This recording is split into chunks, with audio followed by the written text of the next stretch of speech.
নমস্কার, সুপ্রভাত সবাইকে। সবাই কেমন আছেন? আশা করি সকলেই ভালো আছেন। দিন যাপনের আরও একটি নতুন ব্লগে আপনাদের সবাইকে স্বাগত। আজকে হলো রবিবার, সকাল এখন 8টা মতো বাজে, 8টা সোয়া 8টা হয়েছে। এইদিকে রান্নাঘরে এসে রান্না শুরু করেছি, ভাত বসিয়েছি। বাদ বাকি কী করবো না করবো দেখি। সবজিপাতি অনেকটাই আছে, মানে বাবা আবার বাজারে যাবে যেহেতু রবিবার। তো চলুন, সকাল থেকে ব্লগটা শুরু করলাম, সঙ্গে থাকুন, আশা করি আপনাদের ভালো লাগবে। বাবু কথা বলছে ওদিকে বাইরে। আর সকালবেলা আসলে কিছু কয়েকজন এই বাগানের দিকে কাজ করছে। হ্যাঁ, শুধু শুধু বসে বসে এক চামচ খালি পেটে বনবিটা নিয়ে খাচ্ছে। চকস কিছু নাইনি, মুড়ি টুড়ি না, শুধু বনবিটা ওর মুখে বেরোবে না, মুখে বেরোবে। মামনের কথা এসে বলছে, মানে ওকে দেখতে হাতে পায়ে বড় হয়েছে, গায়ে একদম জোর নেই। মেয়ের খাওয়া দাওয়া না করলে হয় সেরকম, শুধু চিপস খাবো আর শুকনো শুকনো ভাত খাবো, ডাল খাবো না, ঝোল খাবো না, শুধু কাতলা মাছ খাবো, গুঁড়ো মাছ খাবো না। অনেক এখন থেকেই অনেকই। আর আমরা কি বলছি, ছোটোবেলায় আমরাও এরকম ছিলাম, কিন্তু হচ্ছে সকালবেলা ওই জন্য বললাম যে একটুখানি দুধ বনভিটা দিয়ে করে দিই, খা, আর সঙ্গে একটুখানি চকস নে বা মুড়ি খা, যেটা তোর ভালো। একদম খালি পেটে শুধু বনভিটা খায় নাকি? খাবে না। তোমার কালকে ওর কাকাই এসেছিলো, চিপস নিয়ে এসছে, মনে হয় সকালবেলা চিপস খাওয়ার আর কি ইয়ে করে। আমি মানা করেছি যে না, সাত সকালে চিপস খাওয়া যাবে না। তো চলুন রান্নাবান্না শুরু করব। তার আগে আমি একটুখানি ছাদে যাব। এই যে গতকালকে কয়েকটা পেঁপের বীজ ভিজিয়েছিলাম, আর এই যে বেগুনের বীজ, এগুলো নিয়ে একটু ছাদে যাব, মানে এগুলোকে চারা দিতে হবে। তো ছাদের যে গ্রো ব্যাগগুলোতে মাটি, গোবর সার, ওগুলো তো ভরাই আছে, ভাবছি ওখানে দিই চারা তৈরি করে পরে নিচে কোথাও লাগানো যাবে। তো চলুন ছাদে, ওখানে ওপরে নিড়ানি টিরানি আমার সব আছে, এগুলো নিয়ে যাই আগে, এগুলো লাগিয়ে দিয়ে আসি, তারপরে তরকারি যা করার করবো। লাইটগুলো অফ করে যাই, শুধু শুধু জ্বলবে, বিল বাড়বে, চেঁচামেচিটা আমার ওপরেই করবে। গ্যাসটাও কমিয়ে দিয়ে যাই, সব দিক খেয়াল রাখতে হবে। চলুন। দিনের বেলা এখন ছাদে যেতে ভয় করে, যা রোদ আর যা গরম। ছাদে নিয়ে এটা খুলে দেবে ওটা। কি গো, তুমি কি জানতে বলেছো? গোবর সার? গোবর সার আনতে বলেছো? হ্যাঁ হ্যাঁ, তাহলে এটা খুলে দাও। বস্তা ওর আনবে, কিন্তু এই সিঁড়িটা তো ফাঁকা ফাঁকা করতে হবে তাহলে। পায়রাগুলোকে কদিন খাঁচায় ভরেছিল মামনের বাবা, পরে ওর খারাপ লাগছে যে না, ওরা পাপ দেবে যে আমাদেরকে আটকে রেখেছিস। দেখুন, যেই ছেড়েছে আবার সেই আলমারির ওপরে আস্তানা, কি বলবো।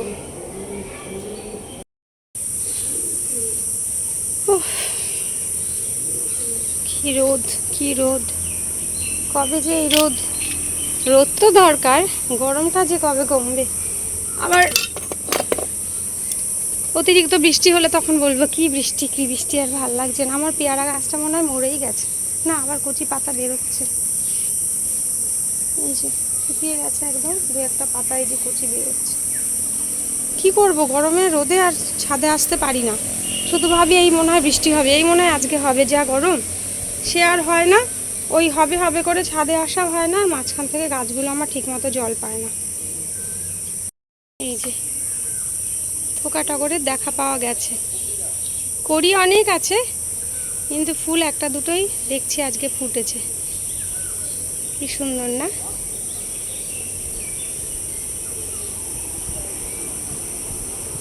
ছাদে এখন আর ফুল নেই সেরকম, ওই দু একটা টগর ফুল, পদ্ম, আর এই যে পেপার ফুল বলতাম আমরা, এখন তো নাম শুনি এগুলোর নাকি বোগেনভেলিয়া, বাগান বিলাস, অনেকেই অনেক কিছু বলে, আমরা বলতাম কাগজ ফুল কিংবা পেপার ফুল।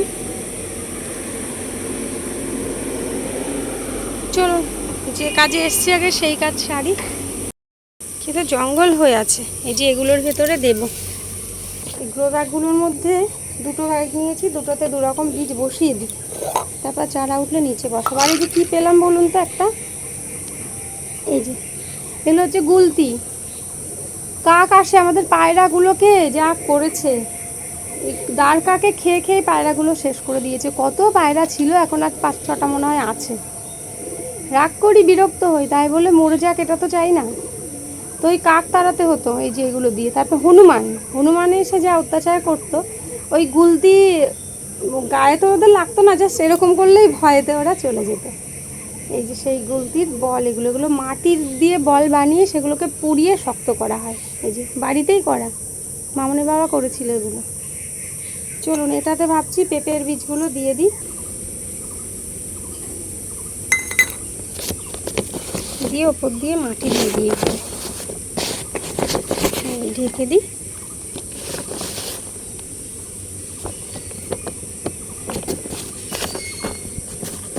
গাছ লাগাতে তো ইচ্ছে করে, কিন্তু পেরে উঠি না সময়ের অভাবে।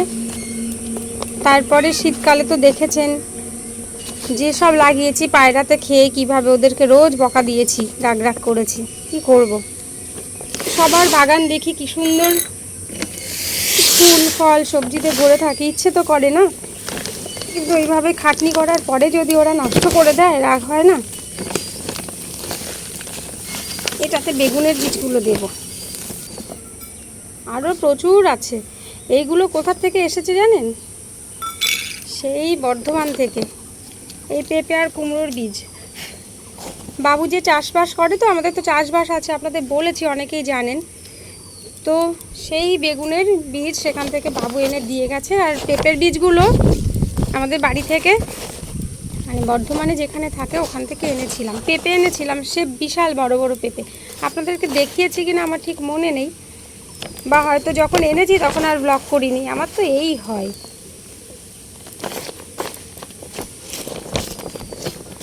তো বেশ বড় বড় সাইজের পেঁপে। ঠিক আছে, দেখা যাক। গলার কি হলো রে বাবা। এবার যদি নিজের বাড়িতে হয় তো তখন তো আপনাদের দেখাবই। একটুখানি জল নিয়ে দিয়ে দিই দেখি। ছাদে তো জল নেই, ওই টপ থেকে গামলাগুলো থেকে নিতে হবে পদ্মের। ছাদে একটা কল ছিল এই জল ট্যাঙ্কির সঙ্গে, কিন্তু ওই যে এটা সেই ফিল্টার বলে, ফিল্টার সিস্টেম করে না, বালি নুড়ি কাকড় দিয়ে ওইটা করেছে তো, আর ট্যাপটা বন্ধ করে দিয়েছে। তারপরে একটা বালতি ছিল ছাদে, সেটাও ফেটে গেছে, মগটাও ফেটে গেছে। আনতে হবে দেখি বাজারে গিয়ে একদিন।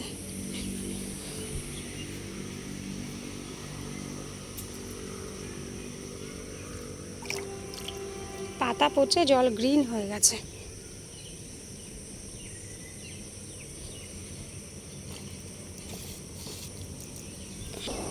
চলুন এবার রান্নাঘরে যাব, দু একটা লাল লাল লঙ্কা আছে তুলে নিয়ে যাই।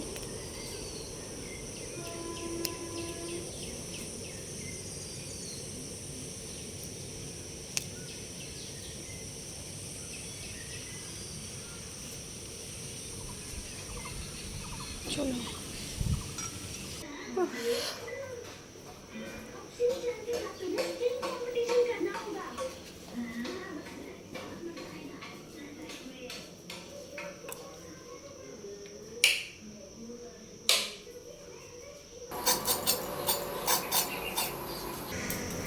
বাজারে গেলেই এই যে চিচিঙ্গা নিয়ে আসবে, আর শিমদানা দিয়ে রান্না করো। আজকে আর শিমদানা দেবো না, আজকে পেঁয়াজ দিয়ে ভাজা ভাজা করবো। যখনই বাজার যাবে এই চিচিঙ্গা নিয়ে আসবে আর শিমদানা। ভালো লাগে না দানাগুলো এত খেতে। চলুন কেটে নিই, চটপট রান্না বসাবো। গরমের দিন তো বেলা দেখতে দেখতে চলে যাচ্ছে, 9টা বেজে গেছে।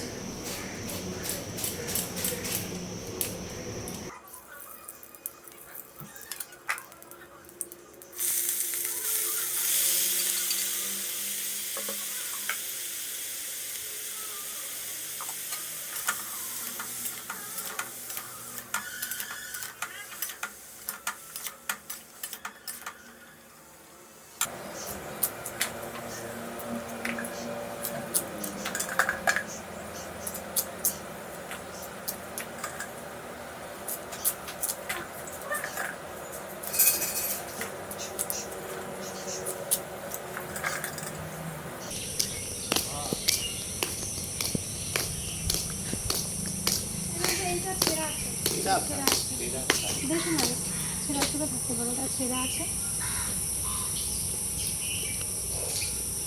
এটা তো সুতি না গো। ওগুলো কি শাড়ি হবে, কি লিলেন টিলেন না কি শাড়ি বলে দেখো, কিন্তু ছেঁড়া নেই, ওটা কিন্তু গোটা শাড়ি। সুতির শাড়ি কো। এটা তো ওটা খালি শাড়ি। সিনথেটিক।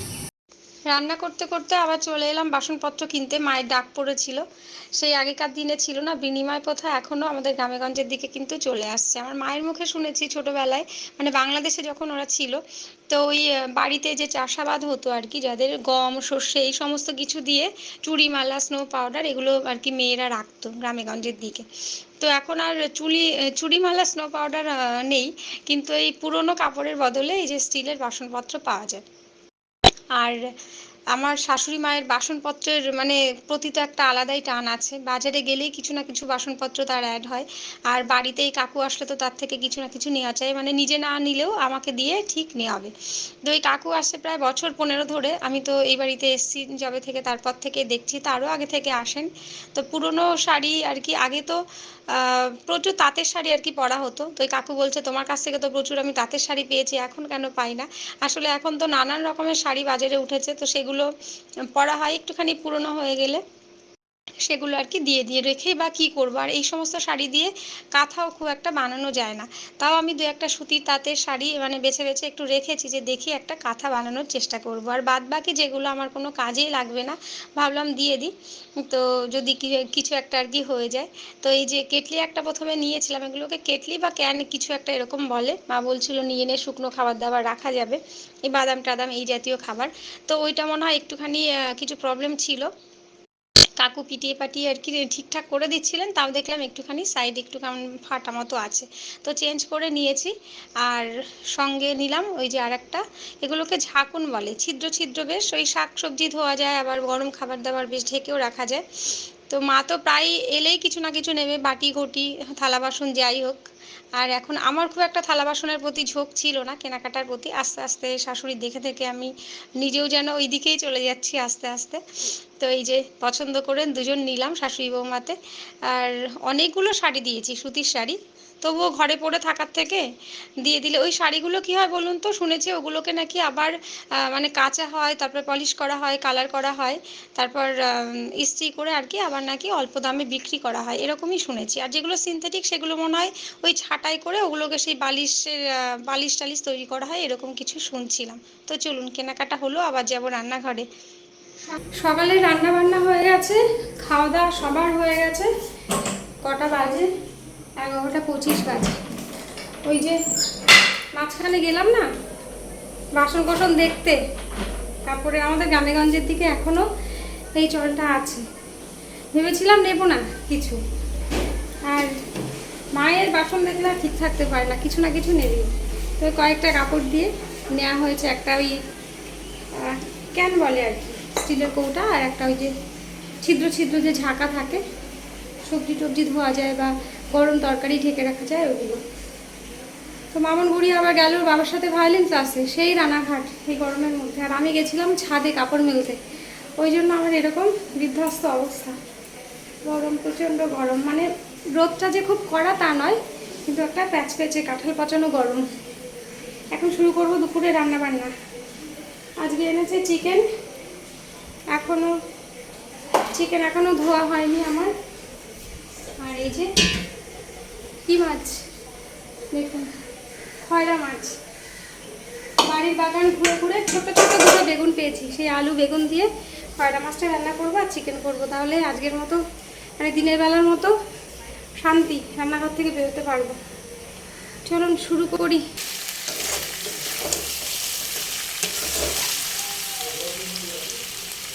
আলুগুলো সেদ্ধ হয়ে গেছে। ও বাবা, না আছে আছে, আমি ভাবছি ওই পেঁয়াজটা একদম ছাড়িয়ে গেছে। আজকে গোটা পেঁয়াজ গোটা রসুন দিয়েছি। মামনের বাবা আর গুড়িয়া এই দুজনা খেতে ভালোবাসে, মামন আবার খায় না, আমারও ভালো লাগে না খুব একটা। এই যে এই হচ্ছে চিকেন, এটা খয়রা মাছ আলু বেগুন দিয়ে। খয়রা মাছগুলো একটুখানি পেটটা ছিঁড়ে ছিঁড়ে এসছে, দাঁড়াও আজকে নিয়ে যাবো পরোটা করবে দিয়ে। পরোটা খাবে চিকেন দিয়ে? এটা হচ্ছে আলু ভেন্ডির ভাজা চচ্চড়ি, পেঁয়াজ পেঁয়াজ দিয়ে।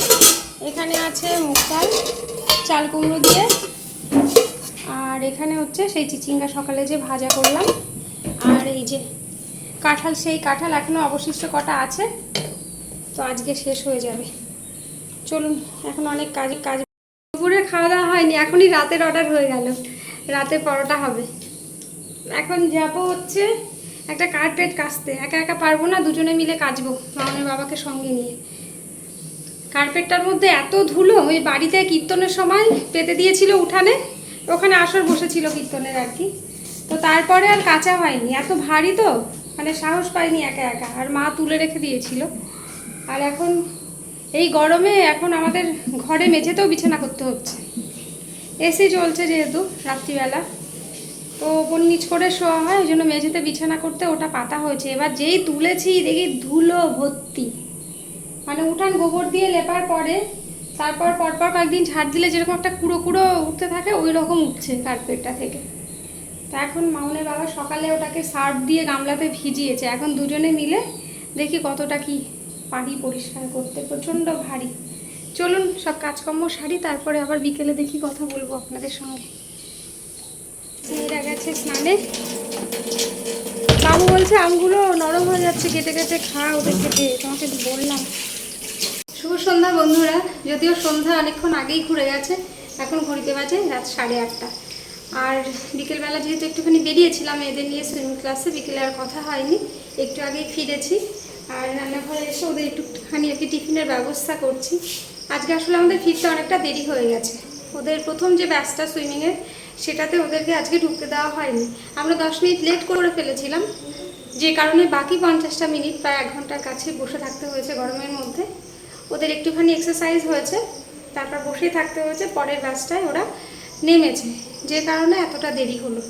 আর ওদের খিদে পেয়ে গেছে, তো একটুখানি চিকেন রেখে দিয়েছিলাম দুপুরবেলার যে চিকেন ছিল সেখান থেকে সলিড চিকেন একটুখানি ওই চিকেন টিক্কার মতো করব, মানে ঠিক টিক্কা ঠিক নয়, ওই রকমই আর কি একটুখানি করার চেষ্টা করছি।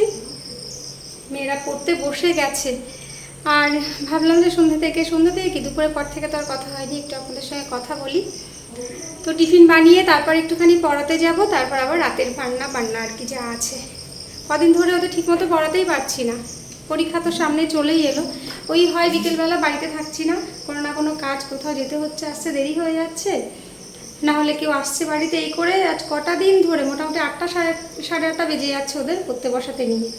আর তারপরে তো আধ ঘন্টা পড়াতে আবার রান্নাঘরে ছোটো রান্নাবান্না খেতে দাও, যে কারণে বেশ কিছুদিন ধরে মেয়েদেরকে আমি ঠিকমতো পড়াতেই পারছি না। আর ভেতরে ভীষণ মানে হচ্ছে, পরীক্ষার সামনে তো, আর প্রত্যেকটা দিন এইভাবে সময় নষ্ট হচ্ছে। তো যাই হোক, এখন তো পড়তে বসিয়ে দিয়ে এলাম, বললাম যে বস, আমি 10-15 মিনিটের মধ্যে আসছি। তো চলুন এটা বানিয়ে নিই। আর এই যে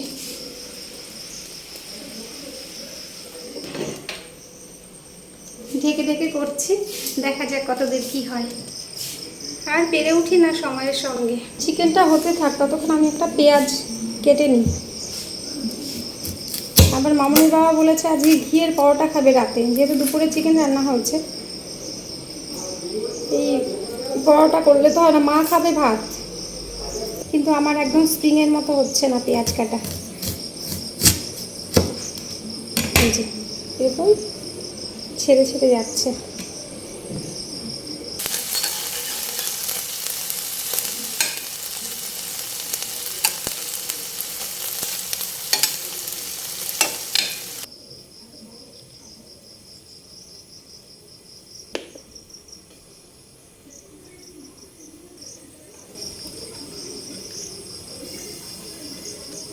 এটাতে হয়ে এসছে, একটুখানি বাটার দিয়ে দিলাম।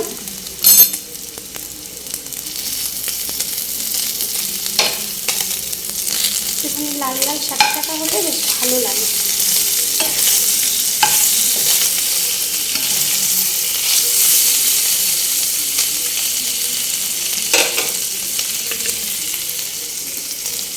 আর একটু ঢেকে দিই, হয়ে যাবে। তৈরি হয়ে গেছে, ওপর দিয়ে একটুখানি লেবুর রস আর ওই কাসন একটুখানি দিয়েছি, ব্যাস রেডি। এরকমভাবে খেতে ভালোই লাগে, রেস্টুরেন্ট থেকে একদম কমা মনে হয় না, আর বেশ নরম হয়। দুপুরবেলা মেখে রেখেছিলাম তো।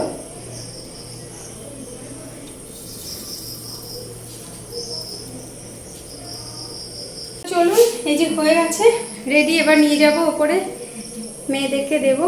আর পুরো রেসিপি তো শেয়ার করতে পারলাম না, নর্মাল মশলা দিয়েই একটু লেবুর রস দিয়ে মেখে রেখেছিলাম, মানে আদা পেঁয়াজ রসুন যেরকম হয়, লঙ্কা একটু গোলমরিচ গুঁড়ো এসব দিয়ে মেখে রেখেছিলাম দুপুরে। টক দই দিয়ে মাখলে আরও ভালো হতো, কিন্তু ঘরে ছিল না। তো কোনো একদিন শেয়ার করব আপনাদের সঙ্গে, যদি সমস্ত উপকরণ একদিন যেদিন থাকবে। তো চলুন এবার গরম গরম সব দিয়ে দিই ওদের, আর সেই সাথে আজকের ব্লগটা এখানেই শেষ করব। আর ভিডিওটা কেমন লাগলো অবশ্যই কমেন্ট করে জানাবেন, ভালো লাগলে কিন্তু লাইক শেয়ার করতে ভুলবেন না। দেখা হবে খুব তাড়াতাড়ি নতুন একটা ব্লগ নিয়ে। সকলে ভালো থাকবে, সুস্থ থাকবে, সবসময় হাসি খুশি থাকবে। আজকের মতো টাটা। 8টা 9টা প্রায় বাজতে চললো, চলুন নিয়ে যাই। আবার একটু বাদে আসতে হবে রান্নাঘরে, আগে লাইটগুলো অফ করে দিই।